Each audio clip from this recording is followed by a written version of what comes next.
All right, everyone, I am excited to introduce my next guest, actor, director, teacher, T-Bird. Seen him in Alfred Hitchcock Presents, The Tracy Ullman Show, Beverly Hills Cop 90210, Baywatch, Days of Our Lives, a million other things, but forever beloved as Doody in the movie Grease. Welcome to the show, Barry Pearl. Hey, nice to be here, Jeff. Thanks for having me. So great to have you. I've wanted to talk to you ever since I talked to Dinah Manoff, and Mhm. she said, "Oh, Barry is the Grease historian. He keeps us all together. He knows everything." Well, part of that is true. I do my very best to keep us all together, like Rama Lama Lama Kadinga da Dinga Dong. Oh, did I really just say that? But as far as being the historian and the person who knows it all, I really have to defer to others when it comes to a lot of stuff because my recollection is different in part. For instance, Kelly claims that our principal photography and post-production was about 12 to 13 weeks, and I remember it as being 15 weeks. So there's a discrepancy there. Michael Tucci is the go-to person to talk to with regard to all of the icons that we work with. Eve Arden and Jodie Goodman and Alice Ghostley and Caesar, although I've worked with Sid a couple of times prior to doing the film. There are others that are a collective wealth of information that I feel I don't have. But it's very kind of her to suggest that. And like I say, in part, it's true. I have through the years been the unofficial go-to wrangler, if you will, to gather us together for events. And if there are any kind of business issues, oftentimes I'll take charge there. But we all work together, quite honestly. It's a big family. I mean, it was, and it was fomented when we did the film, and we just have remained really tight through the years. We have we're inextricably bound by this phenomenon, and we all have healthy actors' egos that allows for us to include each other in everything that we are able to that we're able to, which is a beautiful thing, quite honestly. Get along a little bit better than some families at times. Was there something special that occurred on set, like the way the either the director or anyone, like, because like you said, it was 15 weeks. I do understand, I haven't gone to summer camp, that a summer or that short time frame together can create bonds that last forever. Yeah. So it must have been just an amazing experience overall, Yeah. and you guys all got along. It's like, I mean, it was a labor of love. I've said that so often, and nobody was trying to best another. Everybody was rooting for everybody else. It was really great in that way. I contend, and this goes to, I think, why it is that people like the movie so much. And I have stated before that many non-pros, I don't mean that derogatorily, many folks that aren't in the industry who feel a connection to the movie and really, really enjoy the film and have seen it time and time again, but can't necessarily articulate why.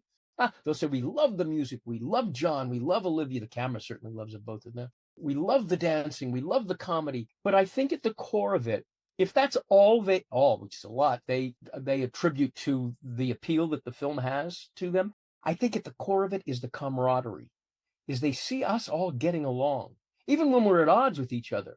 What? Zuko's turned into a jock? What, are you kidding? Are you kidding me? But we're still rooting for each other. We still love each other. And like the song says, we go together like Rama Lama Lama Kadinga da Dinga. It is, I think, the essence, again, of why the piece has been as successful, as popular as it has been all these years.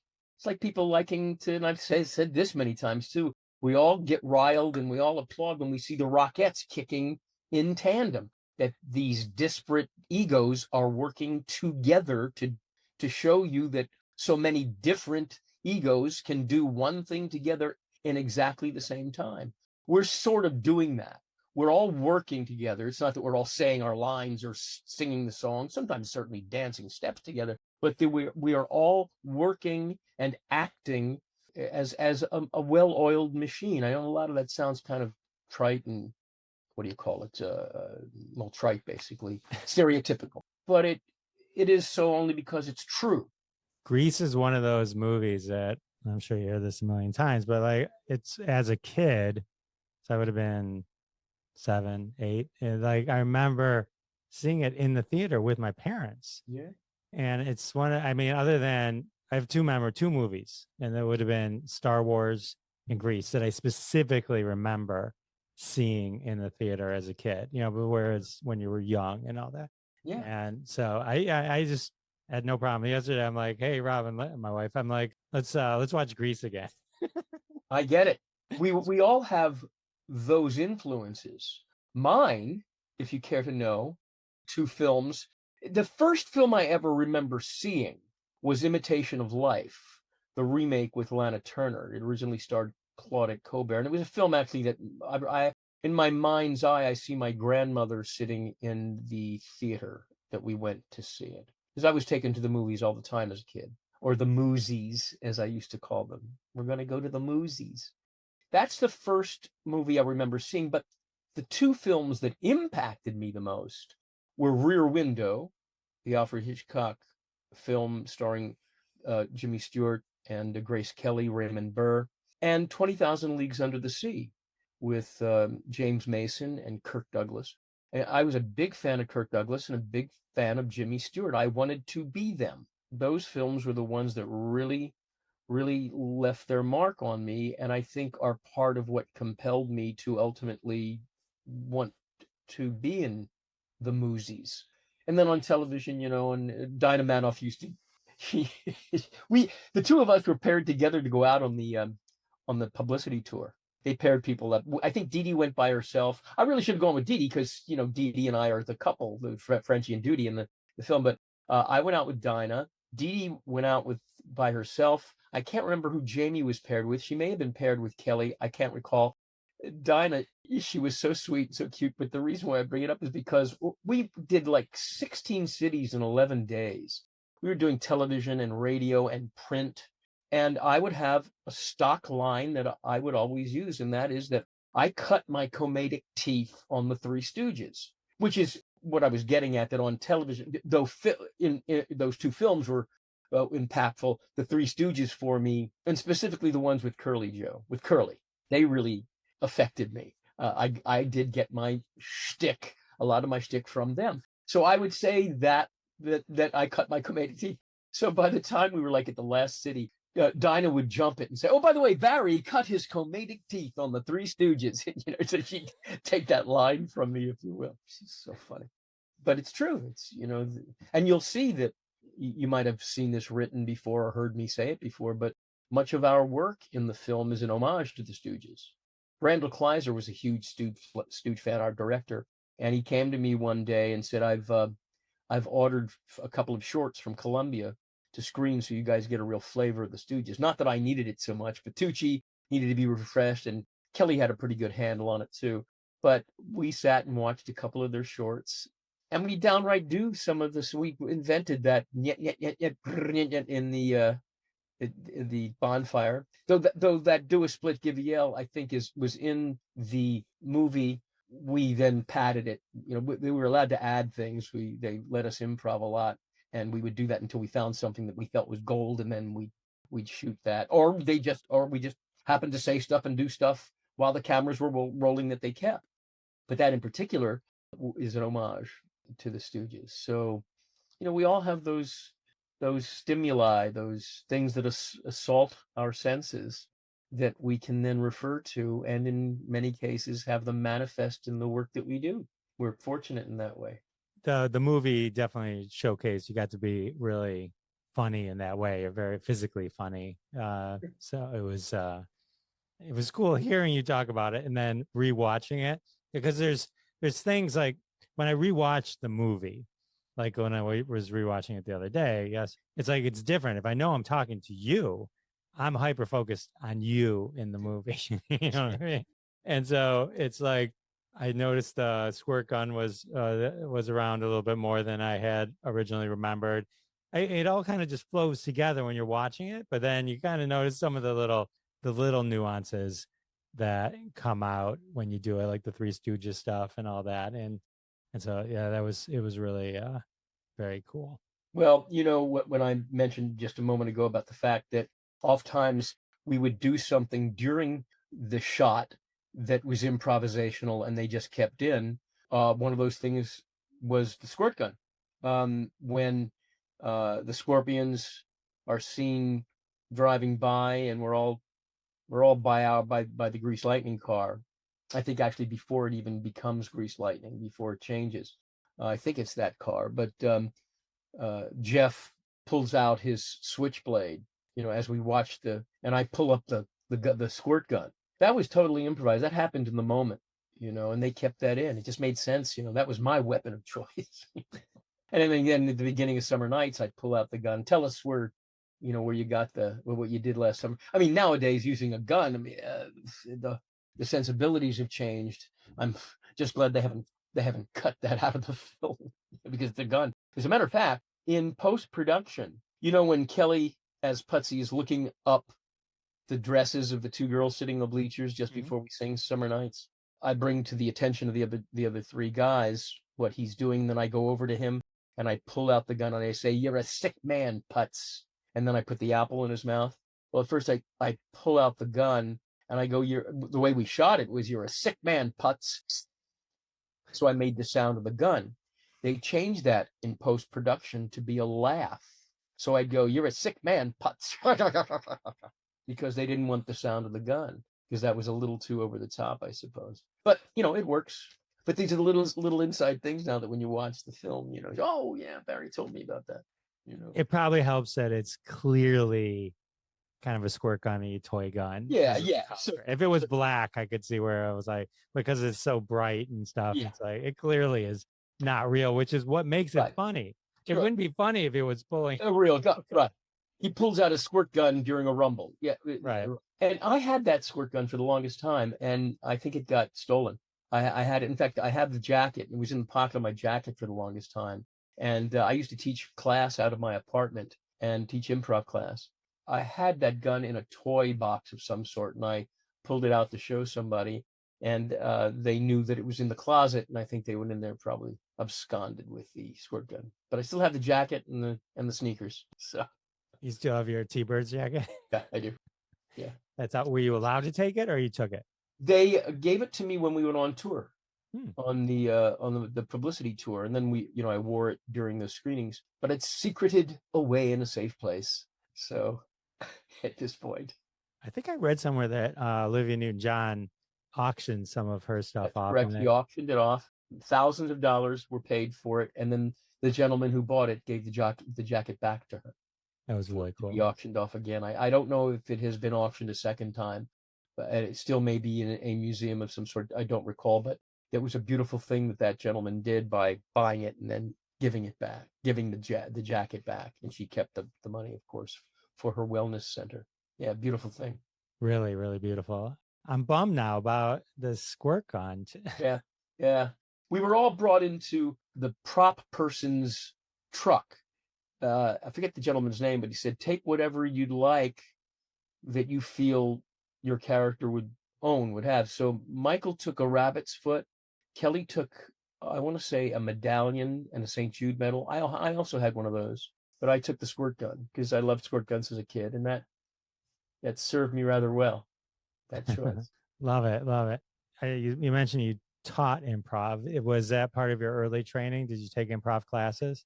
Well, as a matter of fact, in college, I didn't. There was some improv, but it wasn't a formal class like that which I took when I first moved out here to California in '76. I studied with Howard Storm, who was with a very successful improv company called The Committee. It came from the Bay Area. And when I came out here, I had the choice of studying with him or the Groundlings, Gary Austin of the Groundlings. I remember my mother had some kind of contact with, I think it was Howard Storm's mother or aunt or friend of the mother or something. And so I was given his telephone number and Gary Austin's telephone number. And I called, and I wound up studying with Howard and his two associates, Rex and Sherry Knowles, Rex Knowles and Sherry Landrum. They're married, Rex and Sherry Knowles. And I learned the Viola Spolin theater game process. And within about 3 years or so, I actually started teaching it myself. And I opened a school called the Acting Lab. So I taught improv, theater games, improv. Don Petrie, who went by the name of Don Robinson, which is his stage name. Don Petrie directed a couple of little films because he became a director. So these little films, let's see, Mystic Pizza, Miss Congeniality, Grumpy Old Men, Richie Rich. You know what I'm saying. He's Yeah. a dear, dear friend. I adore him to death. He's actually now in the Philippines shooting a film. So he taught the acting class, the acting technique class, and a late dear friend of mine, Beth Lawner, taught a commercial workshop, commercial casting director workshop. And so the three of us, we were the teachers, and I ran the school for a couple of years, bunch of years actually. But then through the years, I'd teach master classes, and for 10 years, from I want to say 2014 to actually 2012 or 13 to 23, I was teaching for Joey Travolta's Inclusion Film Company. Now, Joey is one of John's older brothers, and his passion was the special needs community and special ed, and he's got a degree in special ed. So he has a company called Inclusion, and he's got 5 brick and mortar schools all up and down the West Coast. But in the summers, we would go out for 2 weeks in each of the cities, about 4 cities every summer.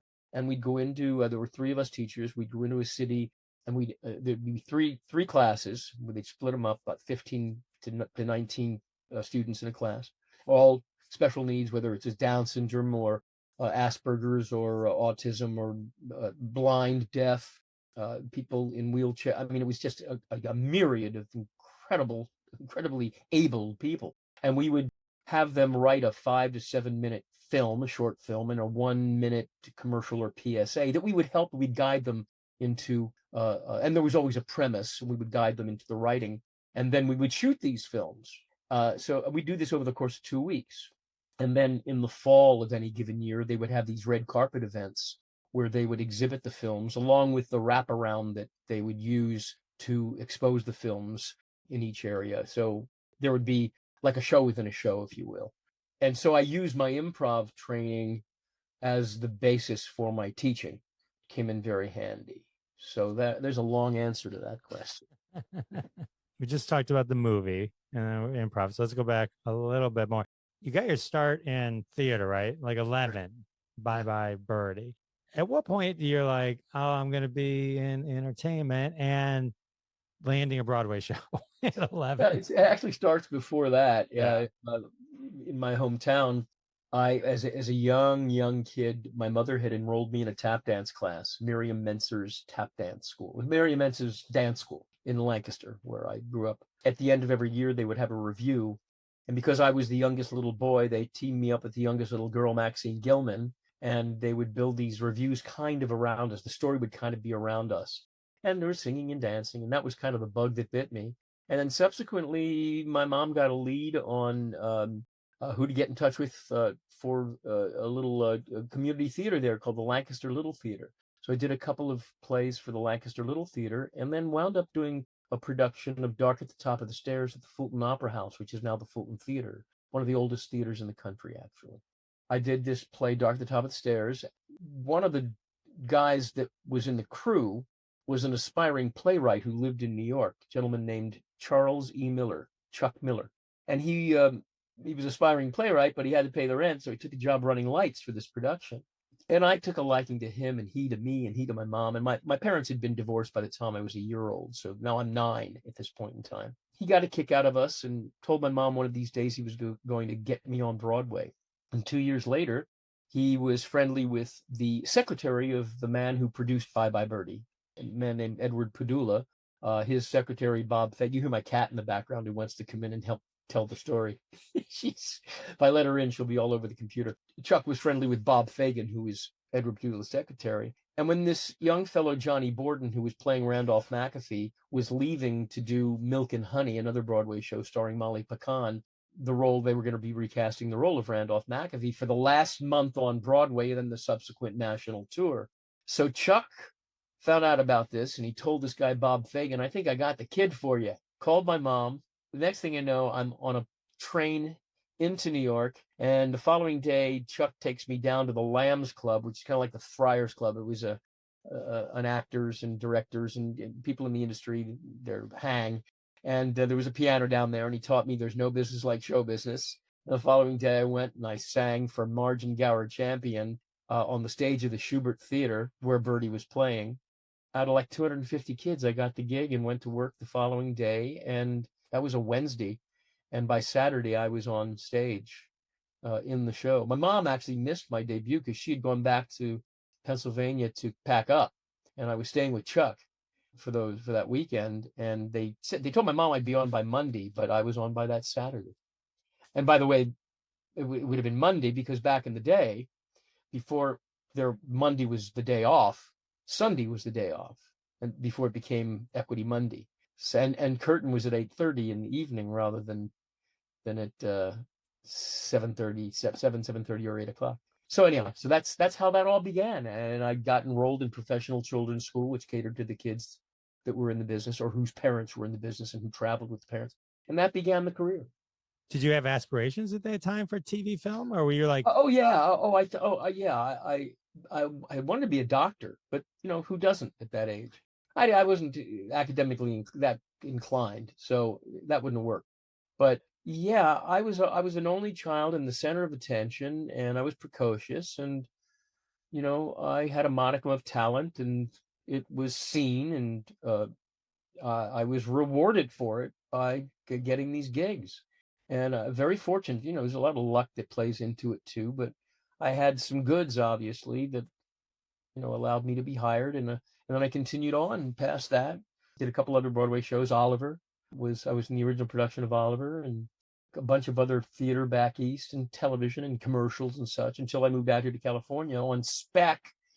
And the first gig that I auditioned for was a Don Rickles show. It was a week and a half after I got out here, CPO Sharkey, which I was then written out of and was told on my birthday that spring when we were waiting to be picked up or find out whether we were being picked up for a second season. And I get a call saying, yeah, it's being picked up, but you ain't coming with it. I was devastated. But had that not happened, I wouldn't have been able to do Grease. So one door closed, another opened. Classic. So it didn't feel like a gift, but it was a gift. That's right. At the time, as I've said, when it happened, the light at the end of the tunnel looks like a truck coming at you until, then something else rears its lovely head. And, that's why that happened. It's got to be hard, because I got a series. And then it's like, oh, no, I don't have a series. Yeah. And by the end of that season, I was despondent anyway. I was on top of the world at first, but it was weird because initially they seemed to be writing for us, and then they kind of stopped. We each had our own episode, but then so much of it was given to Don, who would have liked for more of it to be given to us because it would make him crazy learning all these lines every week, because he wasn't used to that. And I was unhappy because I didn't care for how they weren't using us, and they knew that I was unhappy. So they also, I think, they felt they made a bit of a mistake in that when the pilot was shot. Are you familiar with the Rickles show with CPO Sharkey at all? It was I wasn't until I was researching with you, and then I saw it, and I'm like, oh, okay, yeah. So Rickles played a chief petty officer, Sharkey, in the Navy, and he had this cadre of recruits. And you had the Norwegian recruit, you had the black recruit, the Jewish recruit, the Polish guy, the Italian guy. When he'd go down the line and berate us based on our ethnicity, which you could kind of, it's Rickles, he got away with all that stuff. So when he got to me, they didn't write a lot of stuff berating or making fun of the Italian guy, because as Don said to me when I said to him once, say something about my Italianness, he looked at me and said, Barry, I got family. I mean, he was friendly with Sinatra, and he had to be careful. So I get it. I replaced a guy who was also the Italian recruit. The name of that character was Pellegrini. They named me Mignoni, who actually was the last name of Don's bodyguard, Michael Mignoni. And it didn't work. So when they replaced me with Phil Simms, an actor named Phil Simms, who played the Greek recruit, Apodaca. And then after that season, it was done. Maybe that was part of it. Who knows? I think there were a lot of elements that went into them not asking me back, and I think that was part of it. How was working with Rickles, though? Oh, great. I mean, yeah, if he didn't like you, he didn't make fun of you. You wanted him to put you down. And we remained friendly. afterwards. It was really lovely. In fact, they released the two CDs, the two seasons, and in the second release, the second CD, I haven't even watched it yet. They flew us up to Vegas to see one of Don's performances, and we had been up to see Don many times in Vegas. But this time it was pretty much towards the end where he was doing his act seated at that time, and they had us up, and then they filmed us backstage meeting with him, and they put that as a featurette in this DVD, which again I've never watched. I've got it, but I've never watched it. So we all remained friendly after the show, and after the show was shot, that was another one where we all got along so well. It was a great group of people.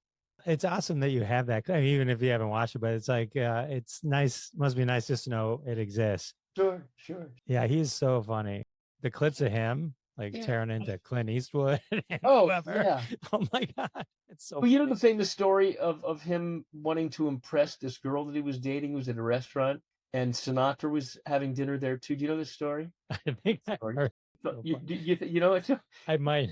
So he's sitting there with this girlfriend that he's trying to impress. He says, "Excuse me a second." And he goes over to Sinatra's table and says, "Frank, I'm out on the first date with this girl. I really want to impress her. Can you come by to the table and say hello?" Sure, sure. So a couple of moments later, Don's sitting there talking to the gal, and Sinatra comes over and says, "Excuse me, Don. Hi, how are you?" And Rickles looks up at Sinatra and says, "Frank, can't you see I'm involved here, for crying out loud?"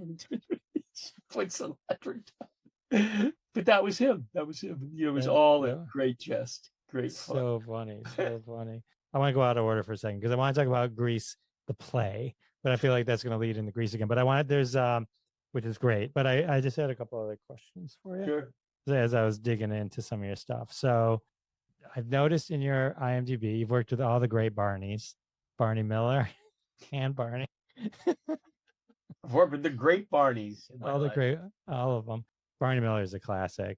Is the Barney, the dinosaur role, Professor Tinkerputt, is that like big, like with like if you go on these Comic Cons? I know Grease is going to be huge, but it's like, is that like a sub genre for you? No. I mean, I have a picture that I have of me and the dinos early on. It's a black and white when we shot that in '94. We shot that Bedtime at Barney Imagination Island, and that's one of the pictures that I can sign for you, but not a lot.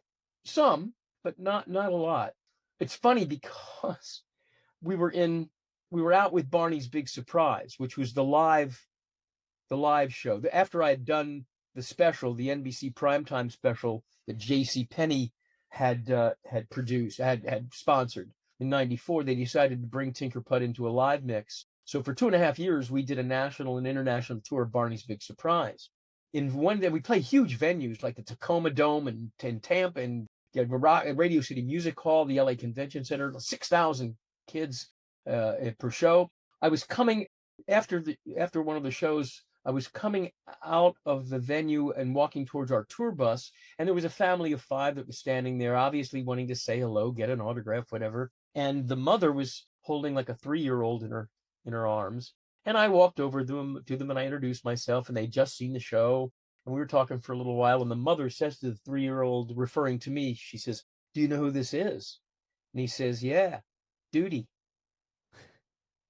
So the 3-year-old knew me as Doody, having just seen Tinkerputt, because obviously the parents were playing the Grease over and over again, the Grease VHS or DVD or whenever it came on TV. So the little 3-year-old, out of the mouths of babes. So that kind of in reverse has happened, you know. That is too funny, actually, because that was probably the last thing you expected. Yeah, truly.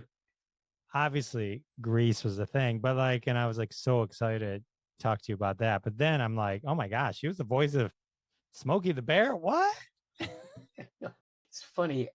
I really was, yeah, Smokey as a teenager or as a kid. I just watched that again recently. I was in Australia doing a couple of their supernovas, which are basically our Comic-Cons over here. And there was a little side gig that I did in Melbourne, I want to say, with this guy. He's passed now, just such a wonderful man, who had written a book called "You Can Be What You Want." Oh, I have it here somewhere. Let's see where it is, because I really need to mention his name too. hold Yeah, for a go, second. go. Do you Yeah, mind? go, go, go. It's a book by Lee Gambin called We Can Be Who We Are, and it's movie musicals from the 70s. And he highlights Grease in here. Lee Gambin, the late Lee Gambin, he did an evening with Barry Pearl, and he compiled all of these clips from all of these television shows and films and such that I did. It was so impressive. I actually have a copy of it, and in it was that Smokey the Bear clip, and it was narrated by Jimmy Cagney. Did you see that by any chance? Hmm. Yeah, James. No, I didn't work with Cagney, but because we recorded it separate times, but you were on screen together. I actually have the page from the TV guide of the day that has me listed with Jimmy Cagney, you know, and I have that in a portfolio somewhere. But this gentleman Lee, may he rest in peace, did this evening, like I said, that had that clip and all from Eight Is Enough, and I think all kinds of different pieces that you step back and say, wow, I did all that work. I mean, even you enumerating the pieces that I've done, I have to stand back and say, yeah, I guess I have a body of work here. It's just not part of my consciousness, so I just don't think about it that much. But yeah, there's a lot of stuff on that resume that I'm actually very proud of. Yeah, you got a lot of amazing stuff. You have quite the scrapbook. In addition to James Cagney, and I know like when you do voices, you're not really in the same room as I'm usually, but the other two people of note Yes. in that is Rosemary June and Herb Duncan, who were the Beaver couple, who went on to be the famous voices of Jane and George Jetson. Is that a fact? Is that a fact? That's great. Oh, I never knew that. That's great. They were Jane and George Jetson, which were the parents, right? Right? Yeah, yeah, yeah. Jetsons. Meet George Meet Jetson. George Jetson, his dog Elroy, but his boy Elroy, right? Something like that. His daughter Judy. Doody, Judy, right? The wife taking all the money. That's right. I remember him. I love the going down, getting up out of bed and going down that assembly line and being like popped into a toaster like contraption, coming out all washed and dressed. I thought, God, I would pay $1 million for a contraption like that. I got to make my bed and I got to get showered and shaved. Well, if there was a system I could just walk through and just come out all clean. It'd be amazing. Why? How have they not invented that yet? I know the technology's got to be there somewhere. Now I don't know what this is. Another one that you worked with Sid Caesar on, but I don't know how big a role you had in this one or not. But it was on. But I loved that it was on your resume. The Munster's Revenge, which I think was the last time they played those characters. Yes. Gwynne and stuff. So yes, I just thought that was cool. It was very. I was just talking about this the other day. That Sid and I had worked together before Grease. In 1970, I directed him in a production of Oliver. He played Fagin for the St. Louis Municipal Opera. And the story goes there is that, as I'd mentioned, I had done the original production of Oliver on Broadway. And then in 3 subsequent summer stock productions, I played the Artful Dodger. And we used to audition en masse. In other words, my manager at the time, Muriel Carl, had a stable of boys and girls. I would direct the audition by having the young fellow who played who was auditioning for Oliver sing "Where Is Love," and then I'd come out as the Dodger. We'd do the scene where Dodger and Oliver meet at Paddington Green, and then we'd break into "Consider Yourself," and that's when all the rest of the boys would come in. And we'd audition like I say, like as a group, and invariably we would get the gig. So the first one we got was like in '66 or '67, Kansas City Starlight. It starred Jules Munchin as Fagin. The second summer of the 3, it was a tour that we did of Oliver. And the third again was with Jules for Dallas Summer Musicals at the State Fair in Dallas. The fourth time I went to audition, I was now 20 years old. The gentleman who was running the St. Louis Municipal Opera was the same gentleman that ran Kansas City 3 years prior, the late Glenn Jordan. He said, look, Barry, you're too old to play this role, but how about you come out and co-direct this? Knowing how well I would direct the kids in the audition, felt that I had the goods, and come and co-direct this. You'll do all those scenes that the kids are in with Fagin. So it starred Karen Morrow, the late Michael Kermoyan played Bill Sykes, and Sid. So I worked with Sid that summer of '72, and we got on well. He then had me. I was finished opening night, and then he had me go to Indianapolis to mount the show there because it was going there at that point. And then 7 years later, 77. Here we are doing Grease together. And so that was a treat. And then subsequently, I guess that was in that same year, 77, somewhere in 77, that we shot Monsters Revenge. Again, we weren't in the same scenes. I played one of Marilyn's boyfriends. You know how she would bring a boyfriend or a potential boyfriend in who would get spooked by the Munsters, by the family. I was one of those guys that had his glasses shatter when Spot, their pet dinosaur, blew fire at me. That was the special effect they did for that. But it was great. I got to work with Gwynne and Yvonne DiCarlo and Al Lewis, and Bob Edmonton played cousin Fan of the Opera. It was a new character, and of course the Marilyn was new, and the Eddie was new. Or the Eddie was new. He had that piece on. Lee had that piece on there too. What a treat that was to work with them. My gosh. Yeah, that must have been just amazing to. Gwynne was just fantastic. He was so sweet to me because I was told he could be a little grumpy, and I had a dear friend that had worked with him, so I had an into conversation with him. Say, I hear you're friends with my buddy Joel Higgins. You guys work together. Oh, yeah. He told me that you're an illustrator. Yeah, I am. Illustrate kids' books, and that we got into relationship. And then when he saw me work in the scene, I'm sure, thought to himself, okay, well, this guy knows what he's doing. And then this thing happened with my glasses. They were initially, the effect was there were two pieces of sugar glass, and they had me hooked up to a machine that would suck out the exterior portion of the glass. So it was a vacuum they'd create, but that wasn't working that way. So they decided to blow it in or blow it out or reverse.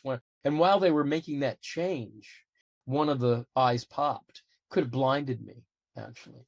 And so I went through that, and I was totally cool, didn't get hurt or anything. So Gwynne, I think, saw all this, and I think he started to respect me a little bit. So by the time we were done, this is amazing, Jeff. He walks over to me, and understand he's in Cathurni, that, these huge lifts, and he's towering. I'm coming up to like just below his navel. And he says to me, I swear to God, he says, when you're famous, will you remember me? And I looked up at him. Was he serious? I said, of course I will. And then I went to hug him, and they had to call HR because I was hugging his stuff. I kid. He was so delightful with me after that he was serious, I'm sure, basically complimenting me, I think, on the day's work. And we got along so, because the day before that, when I went in for my costume fitting, I was with my girlfriend. We were at Universal Studios, and I said, well, let's go down and let me see if I can meet some of the people before I actually work with them. And there was Gwynne leaning against a tall director's chair because he couldn't really sit down, and he's in that Munster getup, and he didn't have a cool suit. This is before cool suits, so he had an air hose like down his pants just to cool off. And I walked up to him and said, I'm Mr. Gwynne. I'm Barry Perlman, working with you tomorrow, and just looked at me and went, I thought, oh my gosh, I'm in for it. And then subsequently, it turned out to be golden. It's so funny. Like, Fred Gwynne to me is Herman Munster. Like, if I picture him in my head, and then second is my cousin Vinny in my head. I know Car 54, but that was a little before my time. And then, for some reason, if I hear his voice in my head, I hear sometimes dead is better. Is Pritzi's Honor? Is that no, from Pet Cemetery? Sometimes Pet Cemetery. Oh, okay. Yeah. But now, was it Cousin Vinny or was it Pritzi's Honor you're talking about? Was he in Cousin Vinny? He was the judge in My Cousin Vinny. Right. Yeah. But Pritzi's Honor is the one that blew me away, because I actually said to him, you go from being a clown and then you do this amazing dramatic work. We actually had a conversation about that, making that adjustment. Acting is acting, ultimately. And but I was so impressed with his work in Pritzi's Honor specifically. But that's right, he was the judge in Vinny, in your My Cousin Vinny. That's correct. All right, so let's speak of movies. So, all right, but before Grease, you were in Grease on the play. Heard you tell the story. You don't have to go through the whole story because I know you've told a million times. But I do know I just wanted to call out that your debut was in Grease, was at the Fisher Theater in my hometown. That's where every play I saw growing up with my family. That's where I was. So were you? I didn't see you, but I've been there. Is my point. Yeah. So when I said I know that place, Yeah, it's a great place. Still there. It's still there. Still. Yes, still yeah. I had actually performed at the Fisher with Bye Bye Birdie in '61. I guess it was around Christmas of '61, and then went back Christmas of '62 to do Oliver, and then toured with, I understudied Barry Gordon in A Thousand Clowns. I actually left Oliver to understudy Barry. And again, that play, A Thousand Clowns, went through the Fisher. And that's when I became friendly with Skippy Niederlander, because the Niederlanders were renting that theater for 20, they had a 25-year lease on it. And here are these two young kids running around the aisles and up in the balcony and just carrying on, having a grand old time. And then staying overnight at their mansion at the I didn't know from the Niederlanders when Skippy was he became a buddy, and hanging with him. And then Skippy actually moved next door, across the street from where I lived in New York, apartment in New York City on 45th Street. And so as adults, we hung for a little bit as well. But yeah, the Fisher Theater, we loved Detroit. And again, it was always around Christmas time that we would be there. Stayed at the Seville Hotel. We might have talked about this, which I think is in kind of a dicey area now. But at the time, Detroit was it was gorgeous. Not Shaker Heights. What's the upscale community there? Do you recall? It starts with a G. Oh gosh, I do. I had it in my head, and there was a film. Grand Point. Grosse Pointe. Grosse Point Blank. Yeah. So Grosse Pointe, I think, was the Shaker Heights of, I think. Shaker Heights is in Ohio, Cleveland. Cincinnati. Cleveland, Ohio. That's right. So, yeah, we loved it there. And then I told you there was a restaurant right down the street called Topinkus, which is kind of an upscale restaurant that we used to go to that was spectacular. Yeah. Love it. Yeah. And then I guess I was there with Barney. We played the Cobo Center. Cobo, yeah. I think it's called something else now, but yeah, it's huge. The Cobo. Yeah. That's where we played the Barney's Big Surprise. Well, yeah, if you're touring with dinosaurs, it makes sense. You would go there. Yeah. So, all right. So this is the original run of Grease. You're at the end of the original run. You're with John Travolta playing Doody, and Jeff Conaway playing Zuko, and Jerry Zaks playing Kinnicky, and Mary Lou Hunter playing Marty. I think it was Jimmy Canning might have been doing Doody at the time. He was the original Doody, actually. Marius Small, who was the original Frenchie. Ellen March had played it the first time. I mean, I stepped on stage. Again, you've heard the whole story about how I went to see the show, and this guy, Michael Lembeck, comes out on stage. Michael Lembeck, who many people had told me I reminded them of. And I see this guy playing Sonny as the show came through Pittsburgh. A friend of mine was an understudy there who I'd met when I was doing the Chicago Free Street Theater this summer of 73, had me down to see the show. When Lembeck came out, I thought, oh my God, I got to get on. I got to be in the show. Called my agent, got a general audition, got a call back when Lembeck broke his ankle, and they wanted me to come up to Toronto right away. I said, well, I got 2 weeks of my senior year to finish first. Did that. Then they brought me up to Detroit, and that was where I was basically understudying the understudy. It wasn't to go on necessarily. They threw their understudy in. But then when Jerry Zaks became ill for one performance, I'd actually gone to him and said, hey, can you pretend to be sick so I could? Well, yeah, if stage manager says okay. Well, of course they didn't. But then a couple of days later, May 19th of 1973, I get a call in my hotel room. You're going on as Sonny because Jerry Zaks is sick. So the understudy played Kinnicky, and then I went. And then 4 years to the day later, this is the puncher to the story. So that was May 19th of 73. 4 years to the day later, May 19th of 77, I got cast as Doody in the film. And we all got cast on. In fact, the anniversary is coming up. For the 48th anniversary of our being cast is coming up.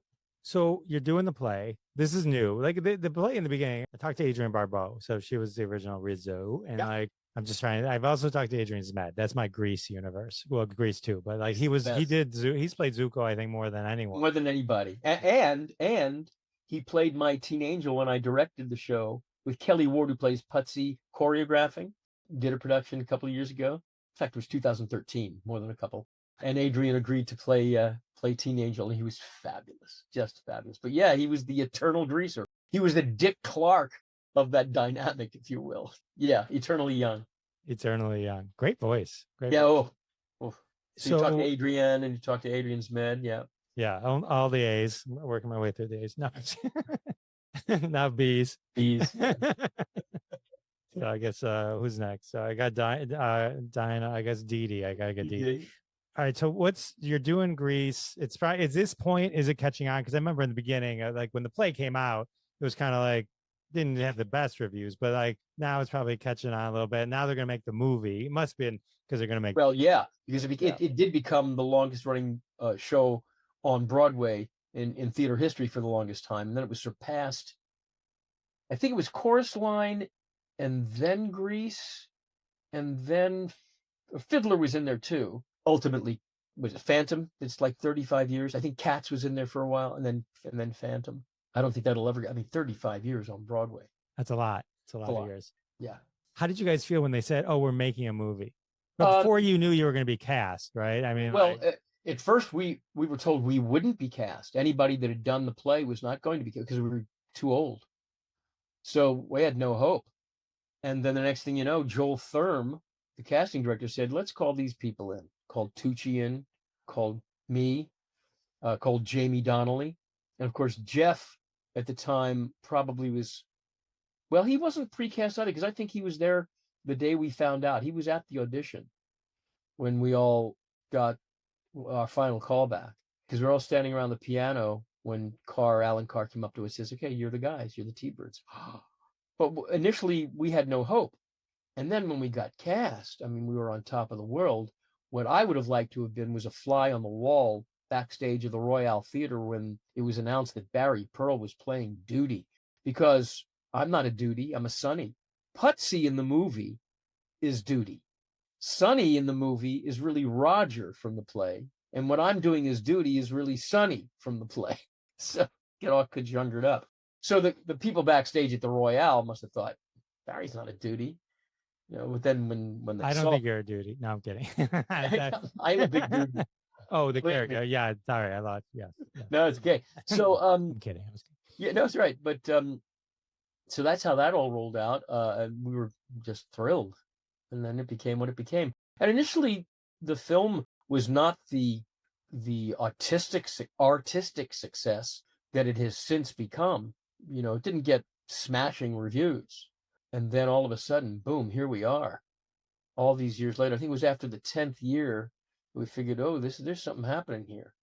Now, whether it continues past us, who knows? With technology the way it is and how they're making films look so pristine, made it look like it's been shot today.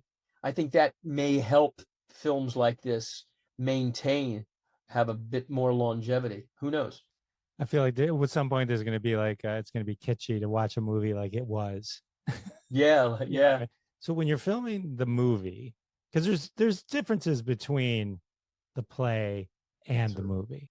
So you and Jeff and John, oh, when they were like, "You're all too old," was John Travolta in the back going, "Yeah, we're probably too old." Yeah.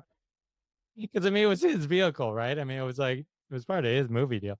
When you're making it, are you like thinking, "Oh, this was better in the play," or "Why didn't they do that?" This had to have been going through your head, left and right. Oh, they got rid of these songs. They're adding these songs. I mean, all the songs they added were great, but you must have had after all those months of being in the play an affinity to it. Right, sure. Well, what we were able to do is Bronte Woodard, the late Bronte Woodard, wrote the screenplay. And when we were doing the table reads, we had the scripts on our laps, the script from the play. So we would do our best to incorporate stuff from the play. And Randall was great about that. Our director was great about allowing us that kind of latitude. There was no car race in the play, you know, and Grease Lightning never transformed into what it transforms into. Now in the play, I just directed a production of it last summer, and in the play they have wedded several of the tunes from the film. Look at Me, I beg your pardon. Hopelessly Devoted, Sandy, and You're the One That I Want. They are not in the play, though now they are when they get produced.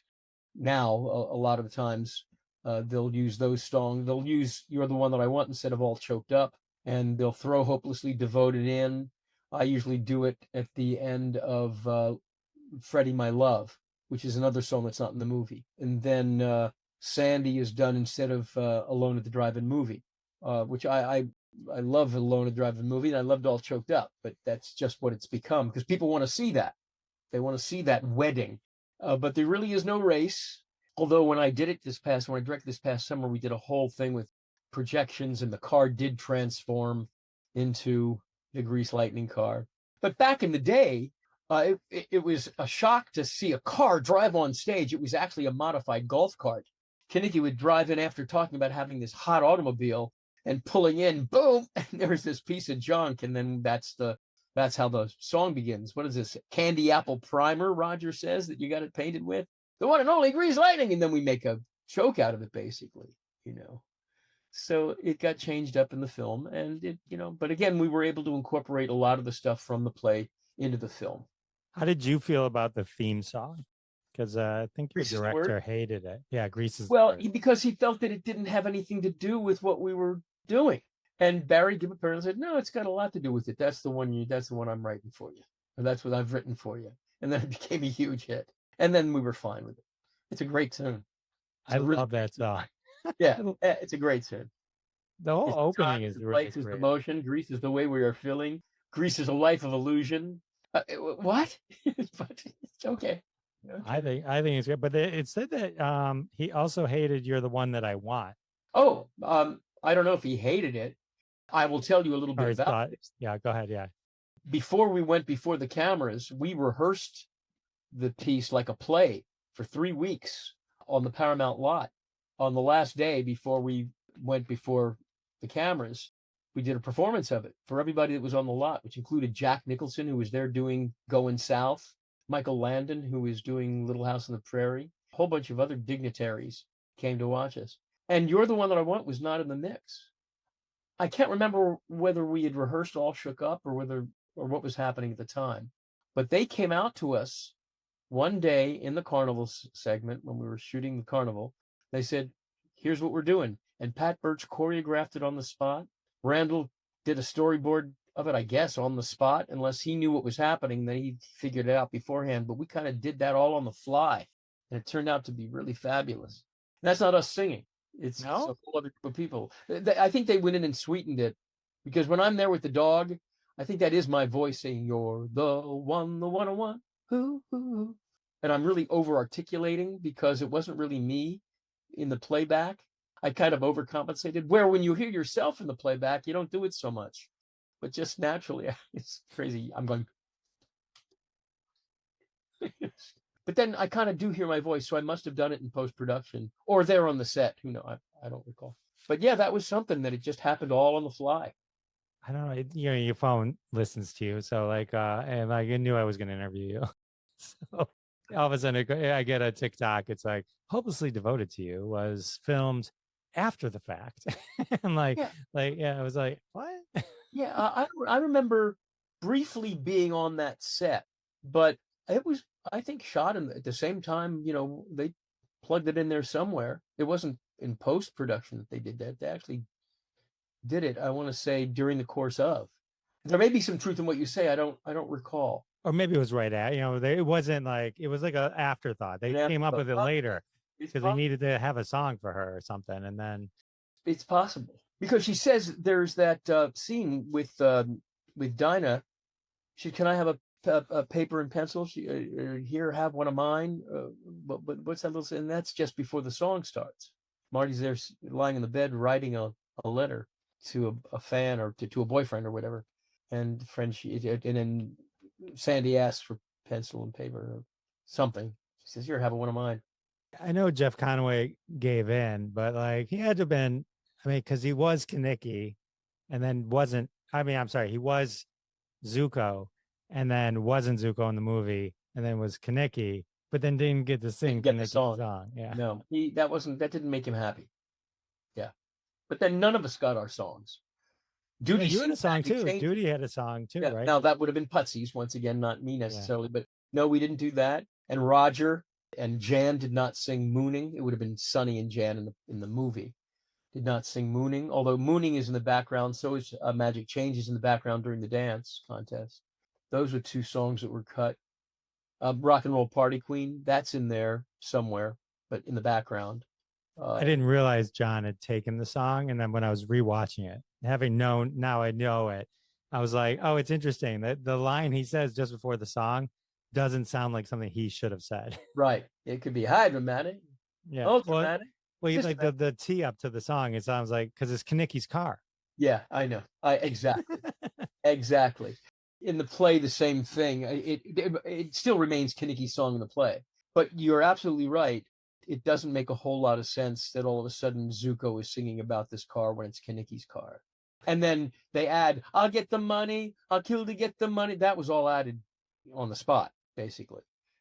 I'll kill to get her ready, or whatever those interjections are that Jeff did. They allowed for that, and they cut to him and that whole scene was improvised. That whole scene before, oh yeah, that was all improvised. And then there was some stuff that happened in the moment, but then some stuff that we improvised and then solidified, and that's what we were going to shoot. But that whole, what do you drive? Well, I don't know. Ask Doody. Even saying, well, what do you drive? That's supposed to be a comeback to us saying, this is a rubber band engine. You're going to have to change. We're putting the car down, So what do you drive? In other words, you're dishing on this hunk of junk here. So what is it that you drive that makes you such an authority? You had to fill in the blanks in a way. So in addition to Sid Caesar, Dodie Goodman, Alice Ghostly, Sha-Na-Na, Eve Arden, Joan Blundell, Frankie Avalon. I mean, there was like some real. I did read that like Harry Reams they originally wanted. Joel Thurm, I think, talked about that. Probably he wanted before it got axed and they brought in Sid Caesar. They wanted him to be the coach or something. Yeah. Keep it a little friendly. Keep it a little kid friendly. Besides Sid Caesar, like any specific stories like of any of these classic actors? I gotta say, Dodie Goodman is the funniest. I mean, so wonderful, so physically funny. Yeah. Oh yeah. Always had been. Yeah. Not about her specifically, but I will tell you that when we were on set in rehearsal, the first day or so, I guess it was. I remember it was the first day, and Olivia, when we were introduced to Olivia, I remember yelling at her from across the room, saying, "Olivia, I want to make you feel at home," and then I'd hop around like a kangaroo. It's just so silly. Doing stuff like that. I'd always wanted to fly in something, and here now we were going to fly at the end of Beauty School Dropout. Well, they didn't use a professional rig to fly us. They just put this thing together that was spit and mud. It was basically a pair of jeans that were cut off at the knees and then sliced up the center and then laced so you could tie them real tight around our thigh, where the thigh meets the knee, so as to take the pressure and the weight off the groin, because I had us hoisted up by these cables that came down and then attached to our sides. And we hung around there all day, and it was uncomfortable. And then when you flew, it was hard to fly straight across because you could tip up and over. You wouldn't fall, but you'd spin around. So I kind of come across a little bent, as does Putsy. We're coming across this way, but then Michael, all he's doing is coming down in the center and being hoisted back up. We actually had to fly across, and that was tough. And even Kelly, who had a great control of his body, he's a major dancer. He couldn't even flatten out, because otherwise he would have spun around. Just that. At least you got the fly. At least you got they'll come in at the end real quick. Well, at least you didn't hurt yourself. You had I gotta say, I wrote it down, and then I read that you improvised the line, the beautiful blonde pineapple line. Yeah. So we were standing there. Now, my recollection is that we were trying to come up with something right then and there. I don't remember if it was Randall that said, "You can say she looks like a beautiful blonde," and I came up with pineapple, or I said, "You're a beautiful blonde," and he came up with pineapple, or I came up with the whole line. He defers to me having created it. I don't fully remember, and I don't want to take complete ownership because my recollection is fuzzy, and I don't want to lie about it. So I think it was a group effort, quite honestly. It's on my demo reel. I just put my friend Sean Spence just put a new comedy demo and a drama demo reel, and the comedy starts with, "Doody, how do I look? Like a beautiful blonde pineapple," and then we go into other things after that. Yeah, Dee got to wear all the cool colored wigs. Oh yeah. They're out. Yeah. So it's funny when we watch something, because I was watching the dance contest, the national dance scene, and it's John and Olivia, and they're dancing, and then Sonny really awkwardly, which I'd never noticed before, but only because I knew to look for it this time. Otherwise, I never really noticed it. Was Sonny awkwardly like removes Olivia from the scene. Yeah. like, Yeah. like what? And like, Yeah. I know. and him and Cha-Cha's in there, and like, uh, She had to get gone. So that's yeah, what they did. She comes in and dances her off. Now, in the play, Sonny doesn't dance.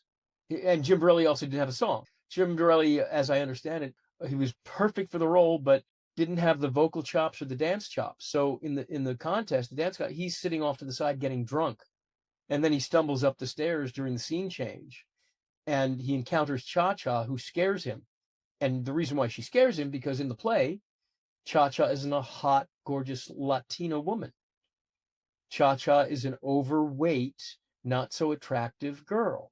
And this is because at the end of the first act in the play, when Kinnicky and Rizzo have a fight in the park scene, Rizzo asks Zuko to the dance, which leaves Kinnicky high and dry. And Doody encounters Frenchie. You going to the dance? Yeah, why? Doody says, oh, okay, I'll see you there. Roger asks Jan, you got a date for the dance? She looks in the calendar. Oh, let me look in mine. No, why? You want to go with me? He says, and then finally Sonny walks up to Kinnicky and says, hey, why don't I let's pick up a couple of broads at the dance. And Zuko says, with what, a meat hook? And then Kinnicky says, nah, I got a hot date from across town and I'm bringing, because he wants to show off because he just had this fight with you're going to Zuko, I'm bringing a hot date from across town. And then when he shows up in the beginning of the second act with this hot date, it's not such a hot date. And that's the joke. And then we all make fun of her during the course of that scene. So at the end of the scene, when Sonny stumbles up the stairs because he's drunk from having been drinking the whole dance, he looks at her and then he does a take and he falls back down the stairs or does something else. It wasn't until the late, great Annette Charles came along as the hot cha-cha that it became that, What was your favorite scene to film that we haven't really talked about? I mean, it can be one that you talked about, but is there any that we've talked not like summer? Summer Nights was pretty Nights. great. I mean, we've been asked that question before, and it's hard. I'm hard pressed because I had such a great time doing them all. The one that was most uncomfortable, as I mentioned, was Beauty School Dropout, which we were really not in except for the end. The dance was tough because we were working in a building that wasn't air conditioned, and it was next to a food processing plant, a meat processing plant. And when they opened the windows in between takes, that would waft in, and it actually made people ill. In fact, Michael Tucci had to be taken off. He had a bit of a heat prostration or whatever you call that, prostration or whatever it is, and was taken to the emergency room. So that was a week, I think. I want to say at least a week. That was tough. So that wasn't as much fun as it was exhausting. Summer Nights was great because it was the first number that we shot. Grease Lightning was great because of that beautiful sound stage and just how cool the whole thing was to transform. We Go Together was out in the hot sun, but nevertheless, it was still so much fun to shoot that and sing that song. And so each number had its thing, either that was a real pleasure to do and or tough. But, it's a job. You do your gig. We were just blessed to be working. So it was all okay in the end. Was Grease 2 meant to be an actual sequel? The original idea was meant to be a sequel. Yeah. What happens at the end? Yeah. Was the sequel to Grease meant to be a sequel to Grease? No, it was a good question because the real sequel would have been the real sequel. So do you recall what happens at the end of the movie when the carnival scene starts? Do you recall the dialogue between the three of us guys? When you're throwing pies? Before that, before that. And then the reason why we throw the pies? It is that we have failed phys ed. That's right. That's right. Yeah. Take phys ed. Then we go over to the pie throwing contest. And of course, we miss. And then Eugene throws the pie and he hits him. And there's a story about that I'll tell you in a second. The coach says, he says to Eugene, I want you on the team. You say, why'd you fail us? He goes, well, you can come back to summer school. The sequel was going to be called Summer School. Alan came to us a couple of weeks into the shoot, the principal photography, the first film, and said, Paramount loves this so much, we're going to do a sequel, and it's going to be about you guys coming back to summer school. It would have been a great idea. And then that all fell away because Bronte had passed away, so it would have been a new script writer, and John and Olivia pulled out. So that just put the kibosh on everything, and then it became what it became, and which is unfortunate because I think the summer school idea had been fun. So we were all then axed, out of, and they had a whole new group of T-birds, which include, of course, Adrian's Med and friend Chris McDonald, and one of my students, Leaf Green. That was cool to have one of my improv students actually wind up as a T-bird. And by the way, in the pie throwing contest, pie throwing sequence, so we miss, right, and then Eugene is supposed to throw, and it hits him. Well, what they had to do is, of course, Eddie wasn't going to be able to make that throw and actually have it. So they come in close on Sid behind that deal. I said, "Oh, I'll be the person throwing the pies. You don't see me. I'll just be off screen, and I'm just a couple of feet away. I'll throw it." Boom. So they call action. I pick up one of the pies, throw it, and I miss.